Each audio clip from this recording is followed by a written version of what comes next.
나는 최성만 68입니다. 시내 번화가에서 40년간 세탁소를 운영했습니다. 새벽 5시면 일어나 보일러를 돌리고 밤 9시가 넘어서야 셔터를 내리던 날들이었습니다. 손님들의 옷을 다림질하며 보낸 세월이 어느덧 40년, 그 긴 시간 동안 제 손은 거칠어졌고 허리는 조금씩 굽어갔습니다. 작년 봄, 저는 결국 세탁소 문을 닫았습니다. 몸이 예전 같지 않았기 때문입니다. 무거운 이불을 들어올릴 때마다 허리가 비명을 질렀고 다리미질을 하다 보면 손목이 저려왔습니다. 아내도 마찬가지였습니다. 계산대에 앉아 있다가도 자주 일어나 허리를 펴곤 했습니다. 이제 그만하자. 제가 먼저 말을 꺼냈습니다. 아내는 한참을 가만히 있다가 고개를 끄덕였습니다. 그래, 이제 우리도 좀 쉬어야지. 그렇게 우리는 평생을 바친 세탁소를 정리했습니다. 마지막 날 단골 손님들이 찾아와 아쉬워했습니다. 누군가는 떡을 가져왔고 누군가는 꽃다발을 건넸습니다. 저는 그날 처음으로 제가 이 동네 사람들에게 어떤 의미였는지 알게 되었습니다. 세탁소를 정리하고 나니 이제는 조용히 살고 싶었습니다. 아침에 천천히 일어나 마당에 물을 주고 저녁에는 아내와 함께 동네를 산책하는 그런 평범한 노년을 꿈꿨습니다. 문제는 집이었습니다. 우리가 사는 이 집은 아내가 시집 올 때부터 살던 단층 주택이었습니다. 벌써 45년이 넘었습니다. 대문을 열고 들어서면 작은 마당이 나오고 그 옆으로 장독대가 놓여 있습니다. 마루는 세월의 무게를 견디며 삐걱거리지만 그 소리조차 정겹습니다. 담벼락에는 아이들이 크면서 그린 낙서가 아직도 희미하게 남아 있습니다. 비록 우리에게는 자식이 없지만 조카들이 어렸을 때 이곳에서 뛰놀던 기억이 벽마다 스며 있습니다. 이 집은 단순한 건물이 아니었습니다. 아내와 제가 함께 웃고 울고 싸우고 화해하며 살아온 삶의 흔적 그 자체였습니다. 마당 한쪽에 심은 감나무는 이제 제 키보다 훨씬 높이 자랐고 매년 가을이면 주렁주렁 감을 맺었습니다.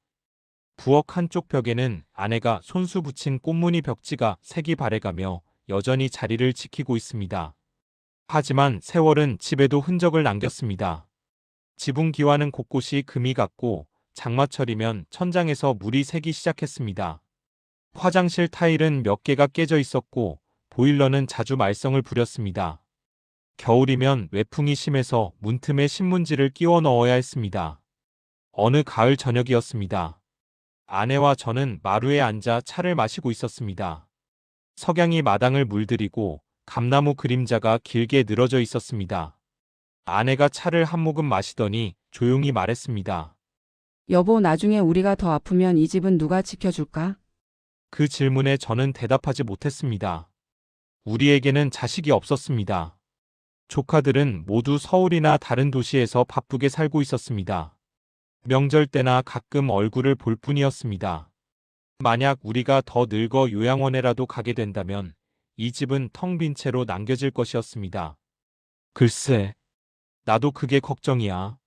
저는 솔직하게 말했습니다. 그렇게 며칠이 지났습니다. 우리는 집 문제에 대해 여러 번 이야기를 나눴지만 뾰족한 해답이 나오지 않았습니다. 집을 팔자니 평생의 추억을 버리는 것 같아 마음이 무거웠고 그렇다고 계속 지키자니 앞으로가 막연했습니다. 바로 그때 조카 한도윤이 나타났습니다. 도윤이는 아내의 남동생 아들로 36살의 부동산 중개인이었습니다. 명절에 찾아왔을 때 우연히 우리의 고민을 듣게 된 것입니다. 이모부, 걱정 마세요.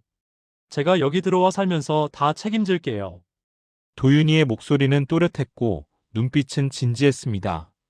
그는 최근 결혼을 앞두고 있었고 신혼집을 알아보던 중이라고 했습니다. 요즘 전셋값이 너무 비싸서 힘들었는데 이모부네 집에서 살 수 있다면 정말 감사하죠. 대신 이모부 이모 평생 모시고 집도 제대로 관리할게요. 그의 말을 듣는 순간 아내의 얼굴이 환해졌습니다. 정말이니? 그럼 우리 걱정 끝이네.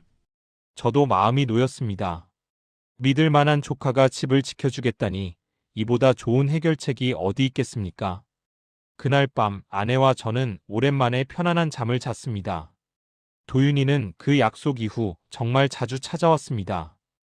일주일에 두세 번씩 퇴근 후에도 들렀습니다.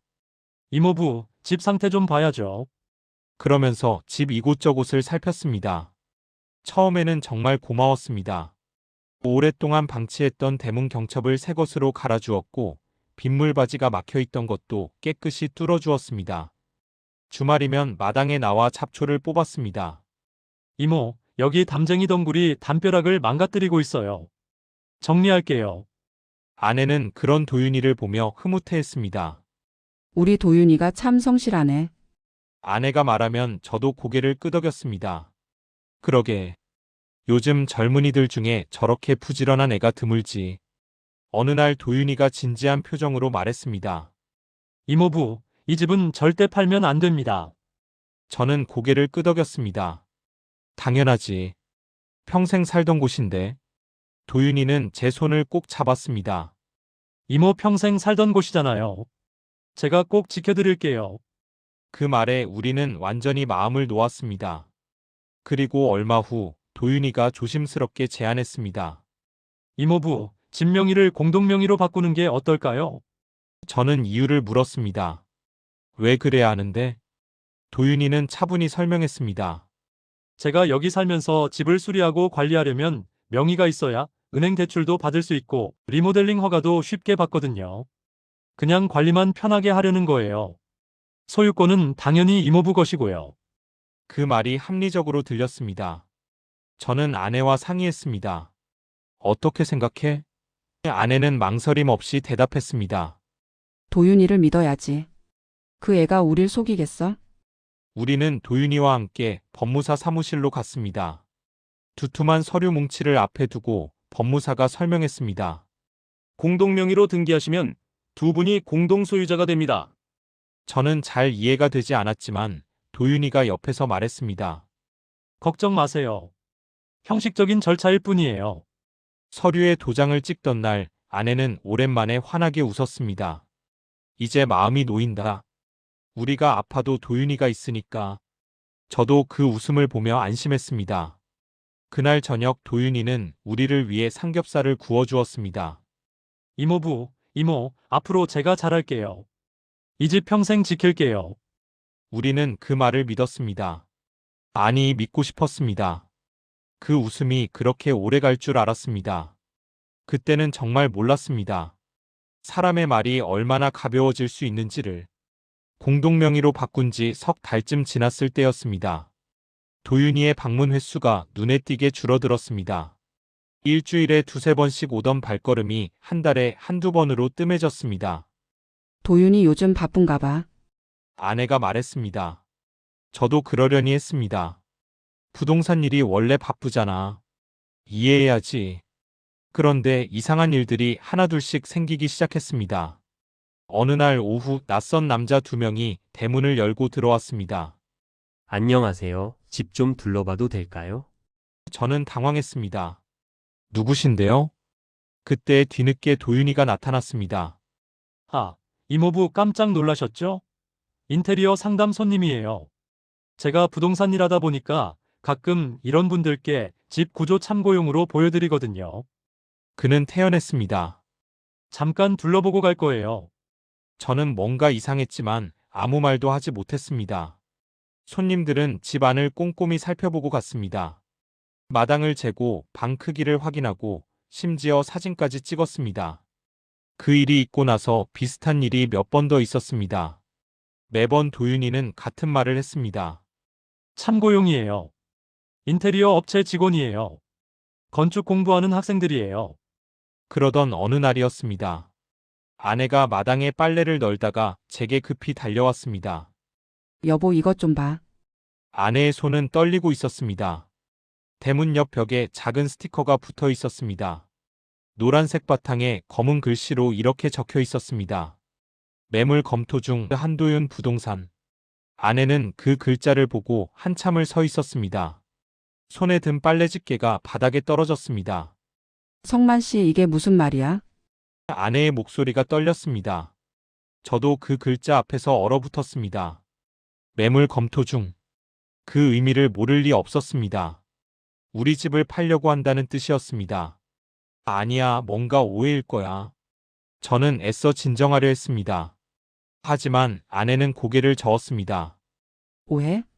저기 분명히 도윤이 이름이 적혀 있잖아. 그날 저녁 저는 스티커를 떼어냈습니다. 하지만 그 글자는 제 머릿속에서 지워지지 않았습니다. 밤새 잠을 이루지 못했습니다. 아내도 마찬가지였습니다. 어둠 속에서 아내의 한숨 소리가 들렸습니다.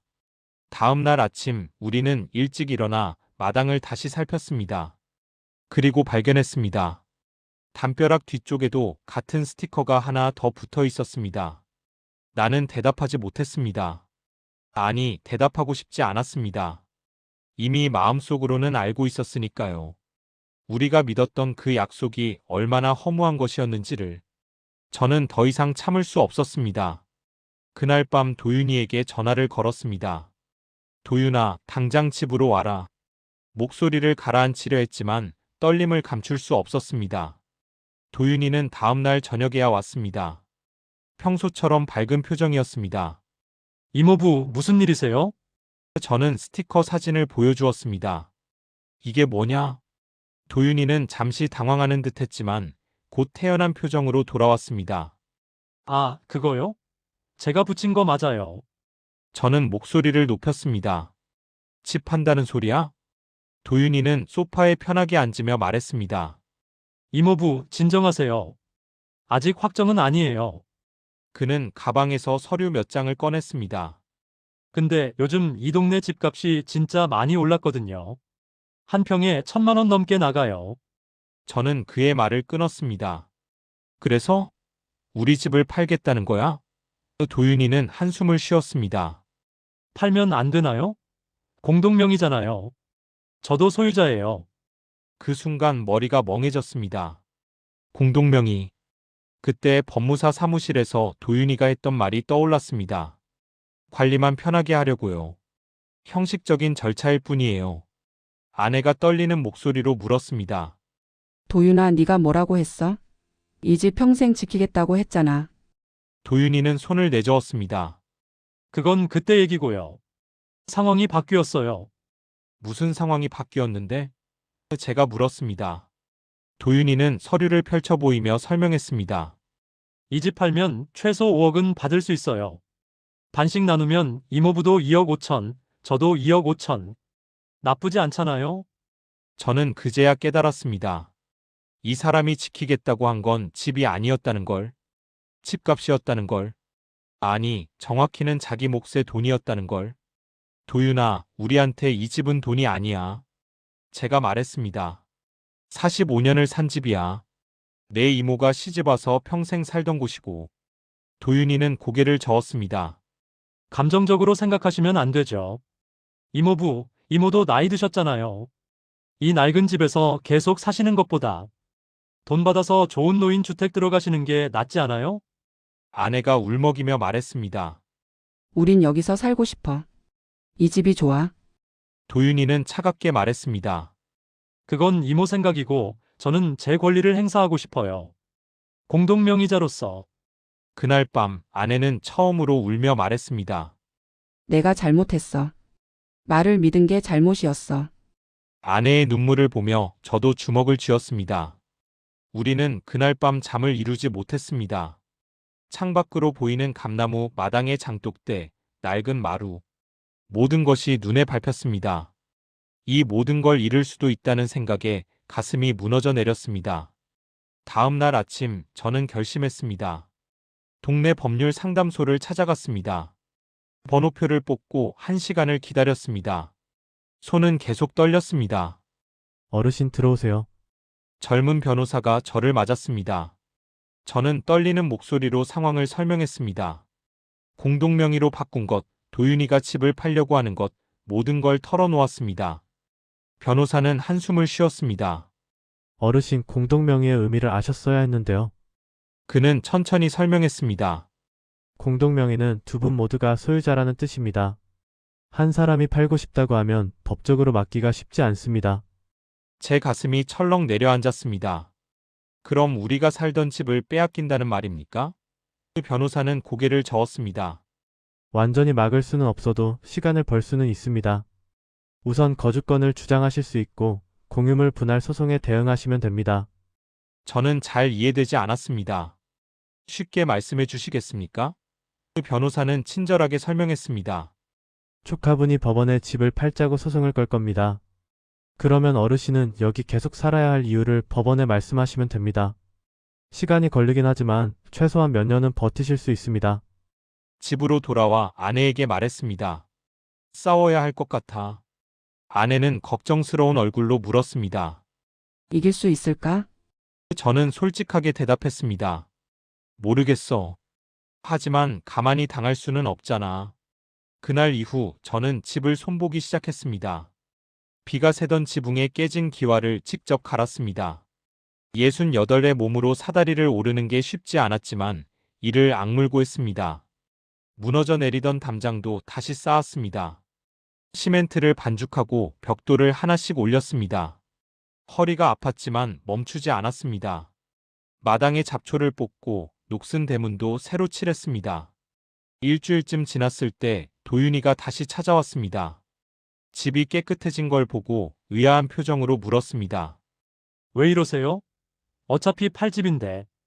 저는 사다리에서 내려와 그를 똑바로 바라봤습니다. 이 집은 아직 살아있으니까. 도윤이는 비웃었습니다.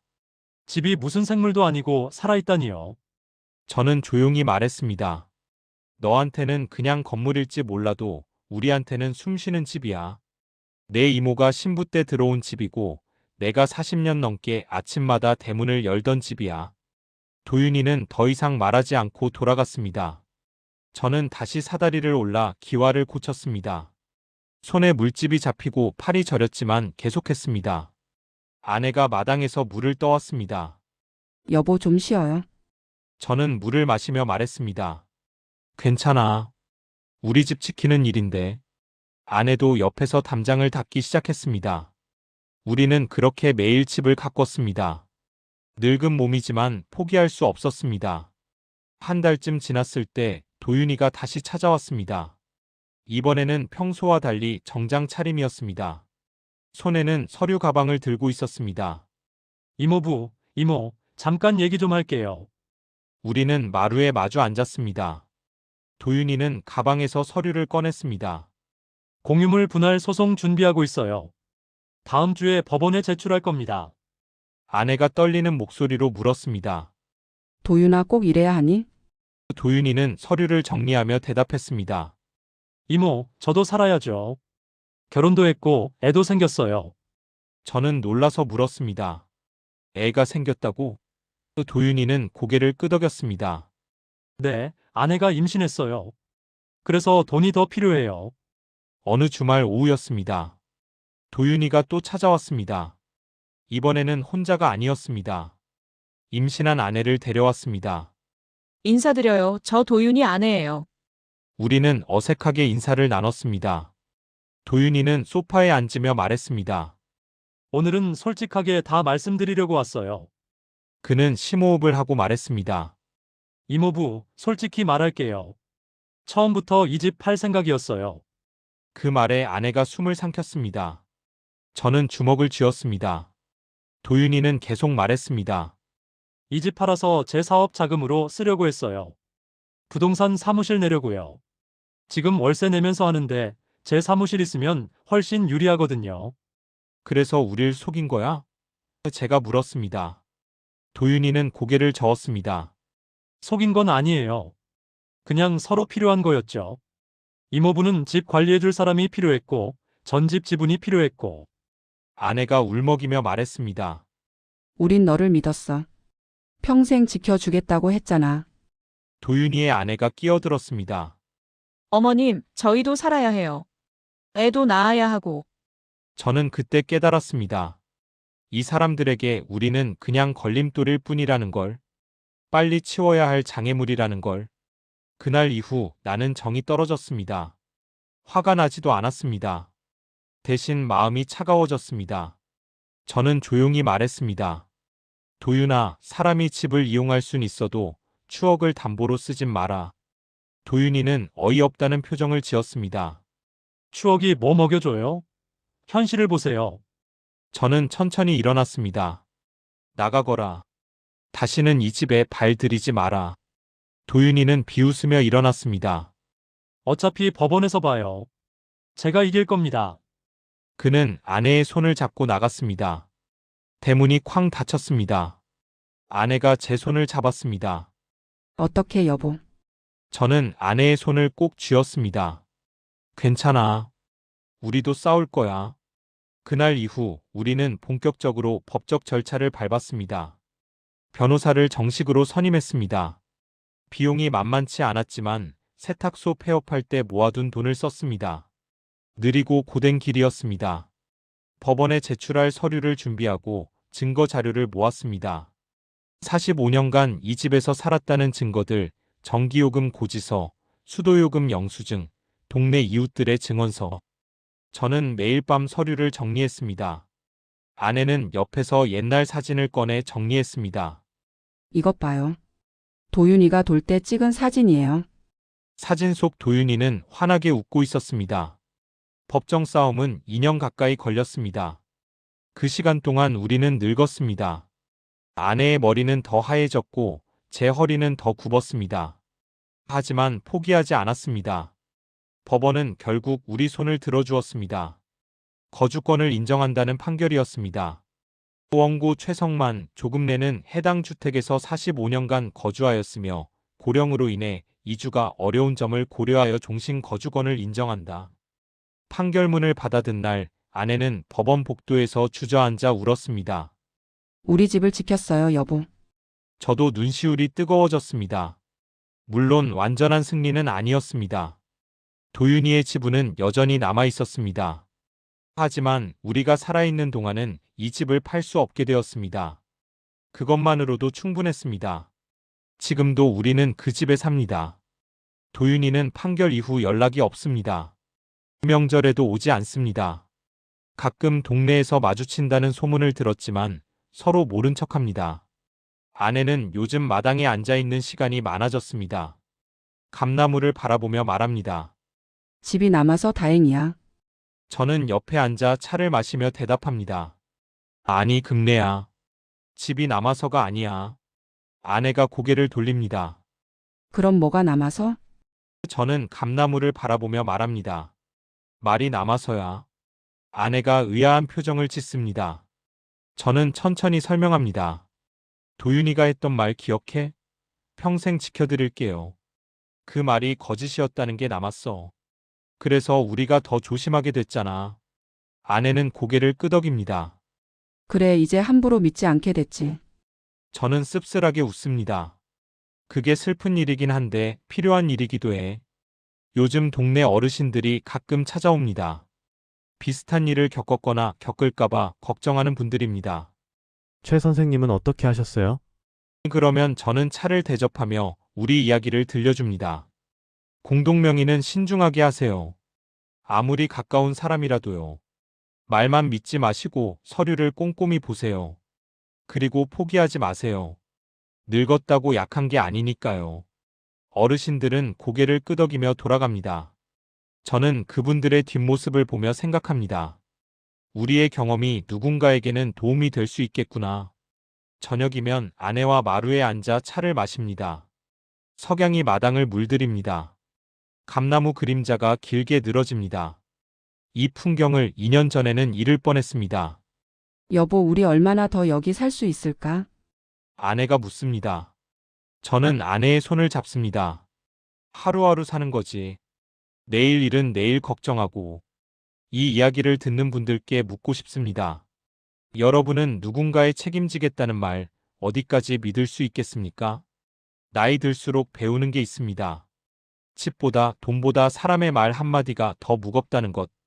그 말의 무게를 제대로 재지 못하면 평생 쌓아온 것을 잃을 수도 있다는 것. 우리는 이제서야 압니다. 믿음에도 확인이 필요하다는 걸. 가족이라는 이름도 때로는 가면이 될 수 있다는 걸. 그래도 이 집에 남아 있어서 다행입니다. 매일 아침 대문을 열고 마당에 물을 주고 저녁이면 마루에 앉을 수 있어서 그것만으로도 우리는 감사합니다. 여러분, 최성만, 조금내 부부의 이야기 어떻게 들으셨나요? 이 이야기는 단순히 집 한 채를 지킨 이야기가 아닙니다. 평생 쌓아온 믿음이 무너지는 순간 그래도 포기하지 않고 일어선 어른들의 이야기입니다. 혹시 여러분 주변에도 비슷한 일을 겪고 계신 분은 없으신가요? 가족이라는 이름으로 효도하겠다는 약속으로 다가온 손길이 사실은 다른 의도를 품고 있지는 않은가요? 나이가 들수록 우리는 외로워집니다. 그 외로움 때문에 누군가의 다정한 말 한마디에 쉽게 마음을 열게 됩니다. 하지만 기억하십시오. 진짜 가족은 말이 아니라 행동으로 증명됩니다. 공동명예, 증여, 상속. 이런 단어들 앞에서는 반드시 전문가와 상담하십시오. 아무리 믿는 사람이라도 서류는 꼼꼼히 확인하십시오. 그것이 나 자신을 지키는 일입니다. 최성만 씨가 마지막으로 하신 말씀 기억하시나요? 사람이 집을 이용할 순 있어도 추억을 담보로 쓰진 마라. 이 한 문장이 오늘 이야기의 핵심입니다. 여러분의 소중한 집, 소중한 추억, 그리고 평생 일궈온 것들을 지키시길 바랍니다. 나이 든 것이 약한 게 아닙니다. 경험과 지혜를 가진 우리는 충분히 강합니다. 오늘 이야기가 여러분께 작은 도움이 되었다면 구독과 좋아요 부탁드립니다. 여러분의 구독 하나, 좋아요 하나가 더 많은 시니어분들께 이런 이야기를 전할 수 있는 힘이 됩니다. 댓글로 여러분의 생각도 나눠주세요. 비슷한 경험이 있으시다면 또는 궁금한 점이 있으시다면 언제든 남겨주십시오. 저희는 여러분과 함께 이야기 나누고 싶습니다. 알림 설정도 꼭 눌러주세요. 다음 이야기도 여러분의 삶에 도움이 되는 내용으로 찾아뵙겠습니다. 더 많은 분들이 같은 실수를 반복하지 않도록 계속해서 현실적인 이야기를 전하겠습니다. 여러분, 오늘도 건강하시고 행복한 하루 보내세요. 그리고 기억하십시오. 우리는 여전히 강합니다. 우리의 목소리는 여전히 울려 퍼질 수 있습니다. 구독, 좋아요, 알림 설정으로 함께 해주세요. 여러분 한 분 한 분이 이 채널의 힘입니다. 감사합니다.